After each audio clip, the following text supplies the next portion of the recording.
안녕하세요. 네오젠 과학전문학원에서 고1 통합과학을 담당하고 있는 김원주 선생님입니다.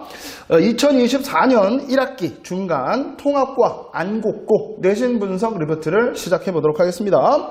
전체적으로 총평을 좀 해드리자면 기존의 안곡고에서 나왔던 기출문제들과 유사한 기출문제들이 다소 출제가 됐다. 그리고 이제 특이한 문제들은 그닥 보이지 않는다라고 생각하시면 될 것 같고요. 그리고 우리가 학원에서도 많이 풀어봤지만 기출문제, 작년, 재작년 뭐 이런 기출문제들을 많이 풀어봤고 전구책도 풀어봤잖아요. 그래서 특이한 문제들, 이거는 특이한 그림이었다, 특이한 자리였다 이런 것들은 별로 없었고 기존과 유사한 문제들이 많았다. 그래서 조금만 여러분이 틀린 거나 이런 것들을 좀 디테일하게 봤다면 아마 무난하게 잘 봤을 문제다라고 생각이 듭니다.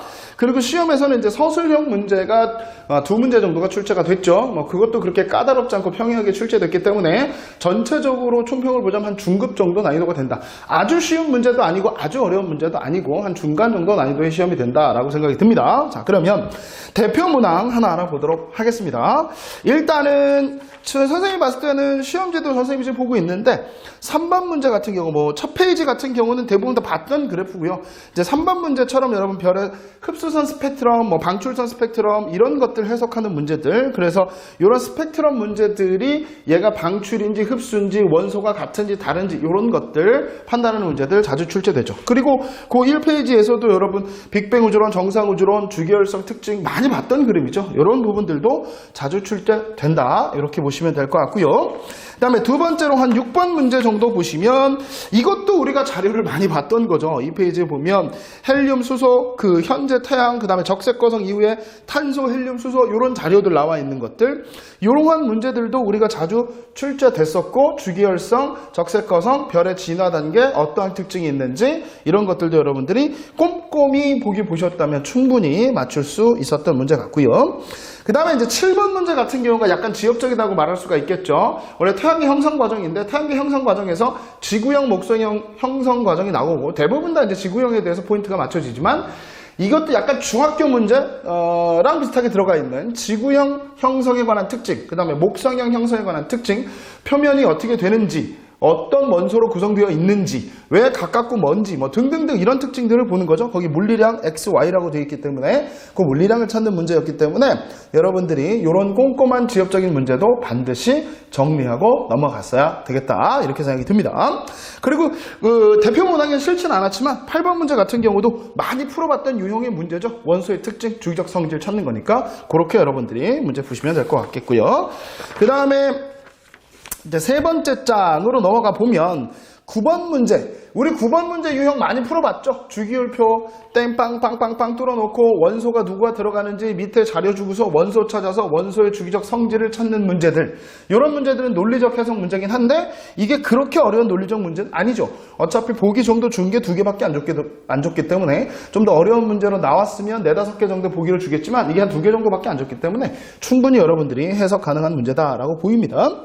그리고 여러분들이 봤을 때 그 나머지 문제들은 우리가 주로 봤던 문제들이니까 그대로 해보시면 될 것 같겠고요. 그 다음에 4페이지로 이제 넘어가 보면 거기 지금 이제 뭐 나머지 문제들도 여러 가지가 있겠지만 일단은 화학 파트 문제들 중에서 자 14번 문제 같은 경우는 전자수, 전자가 들어있는 껍질수, 그 다음에 전자 배치, 그 다음에 주기율표, 족과 주기 이런 거 물어보는 거기 때문에 그런 것들과 보기를 보면 얘네들을 가지고 공결합, 화학결합 시켜라 라는 게 있기 때문에 그 두 개를 통합한 문제다. 그러니까 원소의 주기적 성질과 화학결합은 항상 통합해서 문제가 나오기 때문에 꼼꼼하게 정리를 해둬야 된다라고 생각해 주시면 될 것 같고요. 그 다음에 15번 문제가 지각과 생명체에 대한 문제죠. 그리고 지각 구성 물질, 생명 구성 물질, 그리고 걔네들의 특징, 그리고 어떤 양으로 분포되어 있는지 선생님이 수업할 때도 1, 2, 3, 4 정도는 외우라고 말씀드렸죠. 그러니까 그런 부분들이 주되게 포인트가 된다라고 생각을 해두시면 될 것 같습니다. 그래서 이 문제도 약간 많이 오픈된 문제들이기 때문에 충분히 여러분들이 꼼꼼하게 우리 기출문제 시험 대비 했듯이 문제 푸셨으면 충분히 푸실 수 있었던 문제라고 보입니다. 그 다음에 5페이지로 한번 가볼까요? 5페이지로 넘어가 보면 여기 지금 나와 있는 것 중에서 뭐 여러 문제 중에서 여러분들 한 19번 문제 정도, 나머지 문제들은 기본적으로 여러분들 생명체에 대한 문제, DNA, 뭐 단백질 요거에 대한 문제니까 충분히 풀 수 있을 것 같고, 19번 문제 같은 경우는 그 규산염 광물의 구조를 줬죠. 그래서 얘가 뭐 복사슬이냐 단사슬이냐 판상구조냐 망상구조냐 어떤 돌멩이냐 이런 것들, 그런 것들 여러분들이 찬찬히 정리해서 보시면 충분히 이 문제도 푸실 수 있는 문제. 거기에 하나 더 나왔죠. 깨짐과 쪼개짐을 알고 있느냐 모르고 있느냐. 그러니까 이렇게 디테일한 부분까지도 정리를 해두셔야 된다는 얘기. 그 다음에 뭐 20번 21번은 뭐 우리가 많이 봐왔던 문제니까 그렇게 정리해 두시면 될 것 같습니다. 그 다음에 22번 문제가 신소재 문제죠. 거기 지금 플러렌, 수중접착제, 모르버텍스 섬유 같은 것들이 나와 있죠. 그러니까 이거 생체 모방 기술도 꼼꼼하게 외워야 되겠다. 그러니까 전반적으로 지금 보시면 문제들이 다 고르게 출제됐다라고 보실 수 있겠죠. 그 다음에 논술형 1번과 2번이 있는데 1번 문제 같은 경우는 여러분이 쉽게 해석하실 수 있을 것 같고요.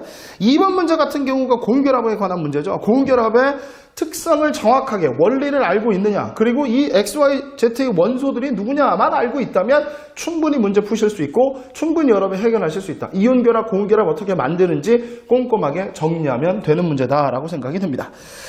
자, 이렇게 이제 주요 문항들을 좀 살펴봤는데 전체적으로 봤을 때 여러분들이 처음 보는 문제들은 없었을 것 같고 그 문제들 중에서 여러분들이 이거 뭐지? 라고 하는 문제들도 거의 없었던 것 같아요. 그러니까 기본적으로 우리가 풀어야 될 기출문제들에 있는 내용들을 꼼꼼히 정리하고 내용적인 측면들만 틀리지 않게 하나하나 조목조목 잘 정리를 했다면 이번 시험 문제들도 쉽게 좋은 성적 받으실 수 있었을 것 같아요. 그래서 요 2024년 1학기 중간 통합과학 안곡고 내신 분석 리포트 여기서 마치도록 하겠습니다. 감사합니다.